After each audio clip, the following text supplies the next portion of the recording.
MIDC police station हद्दीतील अवैध हातभट्टी दारू व्यावसायिकांवर कारवाई करण्याची मागणी करून देखील याकडे दुर्लक्ष केले जात असताना राष्ट्रवादी काँग्रेस शरद पवार गटाचे सामाजिक न्याय विभागाचे बाळासाहेब ढवळे यांनी समाजसेवक अण्णा हजारे यांची भेट घेतली। राज्य उत्पादन शुल्क विभागाकडून जाणीवपूर्वक खाद्यपदार्थांच्या हातगाडीवाल्यांना त्रास देऊन अवैध हातभट्टी दारू व्यावसायिकांना पाठीशी घालत असल्याची बाब हजारे यांच्या निदर्शनास आणून दिली।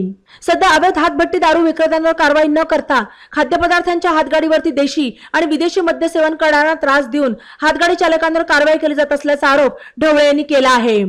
असे खाद्यपदार्थ विकणारे हातगाडी व्यावसायिक या गाडीवर आपले कुटुंब चालवत असतात।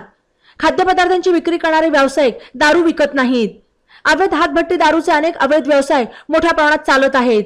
या अवैध हातभट्टी दारूंमुळे अनेकांचे संसार उद्ध्वस्त झाले आहेत। तरी देखील काहींच्या आशीर्वादामुळे अवैध हातभट्टी दारू विक्री सुरू असल्याचे ढवळे यांनी म्हटले आहे। राज्य उत्पादन शुल्क विभागाने खाद्यपदार्थांच्या हातगाडीवाल्यांना त्रास न देता अवैध हातभट्टी दारू व्यावसायिकांवरती कारवाई करण्याची मागणी ढवळे यांनी केली आहे। अन्यथा शहरातील राज्य उत्पादन शुल्क अधीक्षक कार्यालयासमोर 5 मार्च रोजी गावठी दारूचा स्टॉल लावून आंदोलन करण्याचा इशाराही ढवळे यांनी दिला। ई नवा मराठा यूट्यूब चॅनलला सबस्क्राइब करा आणि बेल आयकॉनवर प्रेस करा।